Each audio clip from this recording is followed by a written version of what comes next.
আসসালামু আলাইকুম। কেমন আছেন সবাই? আশা করছি ভালো আছেন। আজকে আমরা দেখব কিভাবে খুব দ্রুত একটি পাসপোর্ট সাইজের ছবি তৈরি করা যায়। তা আমরা এই ছবিটাকে এখন পাসপোর্ট সাইজের তৈরি করব। তো সেটা করার জন্য আমি ফাংশন কিতে শর্টকাট করে রেখেছি। তো আমি এখন যদি আমার ফাংশন কিতে F2 প্রেস করি তাহলে দেখুন এখানে পাসপোর্ট সাইজের যেই সাইজটা আছে এটা অটোমেটিক সেট হয়ে গেছে। তো আমি যদি এখন এটাকে আমার যতটুকু ছবির প্রয়োজন আমি এতটুকু নিলাম, এন্টার প্রেস করলাম, দেখুন ছবিটি ক্রপড হয়ে গেছে। হওয়ার পর এখন অটোমেটিক ব্রাইটনেস এবং কন্ট্রাস্ট ঠিক হয়ে গেছে। তো আমি তারপর আবার এন্টার দিলাম। আমার সবগুলি কালার এখানে ব্যালেন্স করা আছে। এখানে আমি অটোমেটিক যেই কালারটা ব্যালেন্স করেছি, অর্থাৎ আমি সিলেক্টিভ কালার থেকে এটা শর্টকাটে করে রেখেছি। তো এখান থেকে আমি যদি রেডে দেখি, রেডে আমি -7 নিয়ে রেখেছি, ইয়েলোতে -7 এবং ন্যাচারালে -3 এবং ব্ল্যাকে আমি +9 করে এখন যদি আমি ওকে দেই তাহলে দেখুন ছবিটি অটোমেটিক আমার রিমুভ গ্রিন চার্জারই অটোমেটিক হয়ে গেছে। তো আমি এটাকে ইচ্ছা করলে আমার প্রয়োজন মতো ছবির কোয়ালিটি অনুযায়ী বাড়িয়ে নিতে পারবো, কমিয়ে নিতে। তো আমি ওকে দিলাম।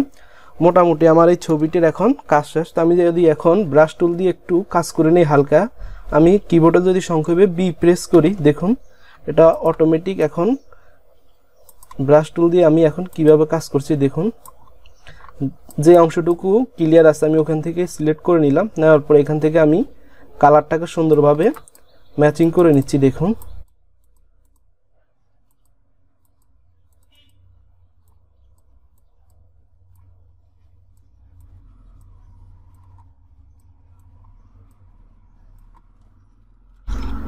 মোটামুটি আমার এই ছবিটির কাজ প্রায় শেষ, এটার আবার কোনো কাজ করার প্রয়োজন নাই। তো আমি এটাকে Ctrl+S দিয়ে সেভ করে নিলাম, ওকে। তো এখন আমি এটাকে যদি দেখি আমার কোন জায়গায় সেভ হয়েছে, তো এটা আমার ডেস্কটপে সেভ আছে আমি যে কাজ করেছি। তো এখন আমি এখান থেকে ক্রোমি ব্রাউজারটি ওপেন করব, করার পর এখান থেকে আমি আমার এখানে remove background for image remove.bg এখান থেকে আমি ছবিটাকে এখন খুব সহজে ব্যাকগ্রাউন্ড রিমুভ করে নিব অনলাইনের মাধ্যমে। এই ছবিটাকে এখন আমি সিলেক্ট করলাম ওপেন, দেখুন ছবিটি ওপেন হয়ে গেছে। এই হচ্ছে ব্যাকগ্রাউন্ড, উপরে যে অপশনটা আছে ব্যাকগ্রাউন্ড, এখানে আমি ক্লিক দিলাম। এখান থেকে আমি ব্যাকগ্রাউন্ড কালার সিলেক্ট করব, পাশে যে ফটোর পাশে কালার আছে আমি কালার দিলাম। এখান থেকে আমি যে কোনো কালার ইচ্ছা করলে আমি নিতে পারি। তো আমি এই কালারটা নিলাম, ডান। এখন আমি যদি ডাউনলোড আছে নরমাল, ডাউনলোড এইচডি আছে, আমি ডাউনলোড এইচডিতে দিলাম। দেওয়ার পরে এখন আমি এটাকে নতুন একটা ট্যাব ওপেন করব, এটার উপরে রেখে মাউসের লেফটে ক্লিক দিয়ে ওপেন নিউ ইন ট্যাব যদি আমি ক্লিক দিই তাহলে দেখুন ছবিটি এখানে ওপেন হয়ে গেছে। তো আমি এটাকে এখন সেভ করে ডেস্কটপে রেখে দিব, সেভ। এই ছবিটা এখন দেখুন আপনি আমার ডেস্কটপে সেভ হয়ে গেছে। তো আমি এটাকে এখন যদি প্রিন্ট করতে যাই তাহলে কতটা সহজ হয়ে গেছে। আমি পেন টুলের মাধ্যমে ব্যাকগ্রাউন্ড রিমুভ করতে যে সময়টা লাগতেছে এটা আমার খুব শর্টকাটে হয়ে গেছে। তো আমি এটাকে প্রিন্ট করতে গেলে Ctrl+N দিলাম, A4 নিলাম, ওকে। ফেসটা নেওয়ার পর এখন আমি ছবিটাকে এনে এখানে আমি যদি মাউস ড্র্যাগ করে ছেড়ে দেই, মুভ টুল সিলেক্ট করে দেখুন টুলস থেকে।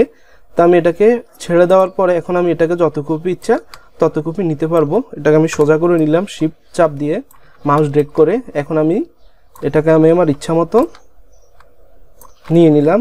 4 কপি হয়ে গেল, 8 কপি ইচ্ছা করলে 8 কপি হয়ে গেল। এখন আমি এটাকে পেজে সেট আপ করে নিচ্ছি দেখুন, Ctrl+P দিলাম, প্রিন্ট প্রসেস। এখন আমি ওকে দিলে আমার এটা সাথে সাথে প্রিন্ট হয়ে যাবে। তো আশা করছি বুঝতে পেরেছেন কিভাবে শর্টকাটে একটি পাসপোর্ট সাইজের ছবি তৈরি করে আপনি প্রিন্ট করবেন। ধন্যবাদ সময় দিয়ে ভিডিওটি দেখার জন্য।